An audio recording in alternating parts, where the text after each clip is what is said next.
It turns out that this hairless beast, found wandering the streets of California, is an animal nobody would have predicted. Unexpectedly, an odd, hairless creature found roaming the streets of California turns out to be something else entirely. Finding different species on the side of the road is nothing new. There are raccoons, dogs, cats, and other creatures. These animals would frequently wander aimlessly and conceal themselves beneath trash cans. However, have you ever seen a really peculiar, unusual, and unearthly species of animal when out and about in public? You may be certain that your heart would skip a beat if you had ever experienced such an encounter. The only acceptable home for such strange and unfamiliar creatures is most likely a zoo, particularly if it is a wild one. One such encounter left the people of California terrified when they eventually identified the beast they had never seen before. Welcome to USA Stories channel. Do not forget to subscribe and activate the bell button to receive all new updates. Now let's go to the story. It was time to celebrate. Christmas was almost here. While everyone was delighted and excited, a strange stranger, who had entered unexpectedly and strangely, suddenly drew the inhabitants' attention. What kind of animal had they never seen before? Behind the trash cans was where the unidentified intruder was lurking. It looked a little afraid, and it spilled a number of garbage cans in its panic. People initially thought it might be a possum or raccoon, but they were mistaken. Chaos was caused by its strange and sticky look. Everyone bought gifts for their friends and family as they got ready for Christmas. Because of the celebration, they anticipated a large number of guests, yet none had ever anticipated a visitor like this on the streets. Was it an enigmatic animal? If this species had behaved like any other, people would never have even noticed it. This monster attracted a lot of attention since it frequently dumped trash onto the streets. It was most likely searching for food, but its appearance was what alarmed everyone. The skin and scales of the animal were pink. It appeared to have no mane or hair and was rough and dry. It didn't appear good, but it wasn't hurt either. Its presence caused unease among many. But then, an odd incident occurred one day. This strange-looking animal used to wander the houses and streets. Everything was okay up until the day it made the decision to dig holes in the backyards of the occupants. It would be a disaster and completely destroy the gardens. It was now the source of concern. It was just part of the animal's habit. The neighborhood would complain about this monster on a daily basis. Since none of the villagers understood what this animal was, they were afraid to approach it. Furthermore, approaching a wild beast like that might be risky. It was becoming more and more vital for humans to identify this species. They had to get in touch with some specialists and request assistance. They had no idea what a horrible beast they had been residing with. Everyone initially believed that the animal had most likely escaped the zoo. They made the decision to get in touch with the zoo administration, but they were unaware of any missing animal incidents, at least not that appeared as strange as this one. The Fund for Animals Wildlife Center was then contacted by the locals. They might be able to assist them. Located in San Diego County, near Ramona, California, the Fund for Animals Wildlife Center is an affiliate of the Humane Society of the United States. This group offers numerous animal and avian species medical and rehabilitation services. This was the best option for requesting assistance. Even the Humane Society workers were perplexed when the locals described the monster to them. They were unable to identify the beast that the locals were discussing.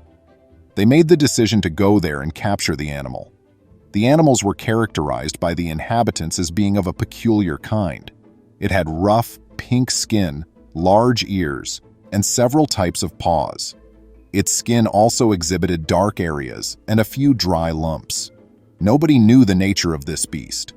The volunteers themselves were eager to learn the identity of this monster, as they had never encountered one of this kind. They were eager to find out what the strange animal was, albeit being a little uneasy about it having been around. This monster was hidden in the bushes when the volunteers arrived at the residential neighborhood. It seemed afraid. The animal moved forward as they stroked its back, feeling at ease. The volunteers were taken aback. They only exclaimed, "It's not possible! Has this been lurking around here?" The participants were able to identify this animal right away, without any delay. The fact that it had the disease mange was the sole explanation for its look. This was a wild animal, not one that had been tamed. Staff personnel from the FAWC informed the locals that it was a black bear, nothing else. It required emergency care because it was in terrible shape. Nobody believed the volunteer when she stated black bear. It didn't seem to be one at all. Was that a bear after all?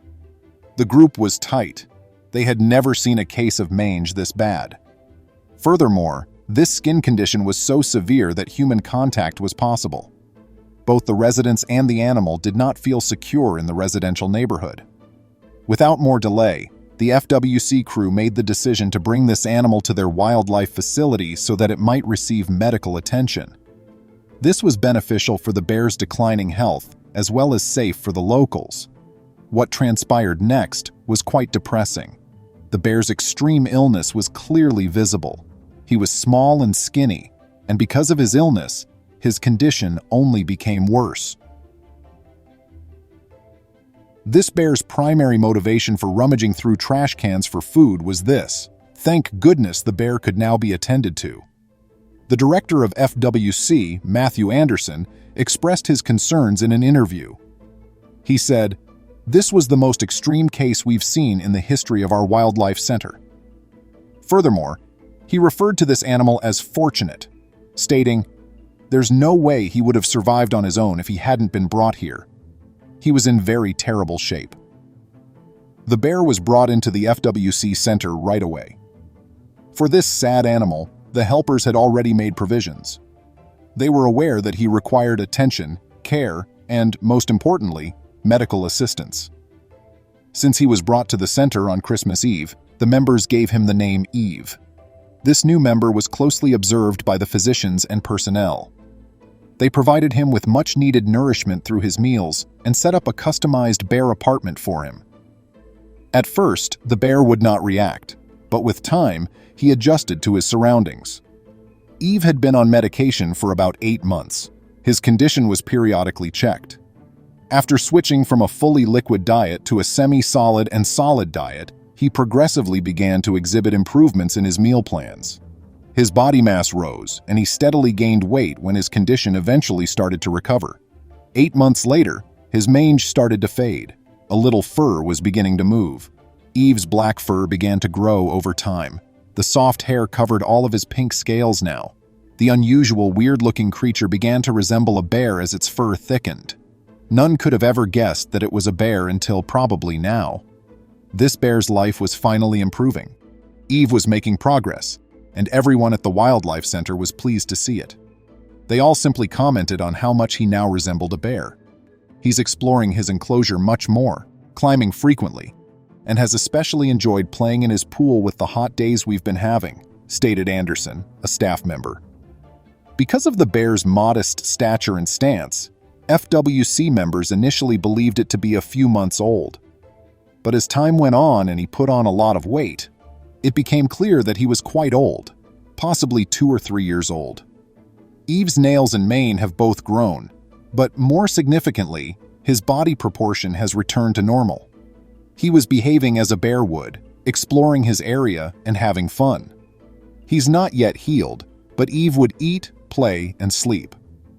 Eve's mange has entirely healed. He is currently receiving treatment, though, for further secondary skin conditions that might arise from mange. He receives adequate care for his meals and medication, and he is constantly monitored. Anderson claims that they are in charge of Eve's health and that he is now doing fairly well. Furthermore, as soon as he is fully capable of supporting himself, they will release him into the wild. Only the people of California were able to give Eve a new start in life. Please consider thumbs up and sharing the video with your friends and family if you enjoyed it. Again, thank you, and see you in the next one. Please remember to subscribe to our channel, give us a thumbs up, and turn on the notification bell so you won't miss any of our videos. If you enjoyed the tale, the next video that plays on your screen will probably move you too.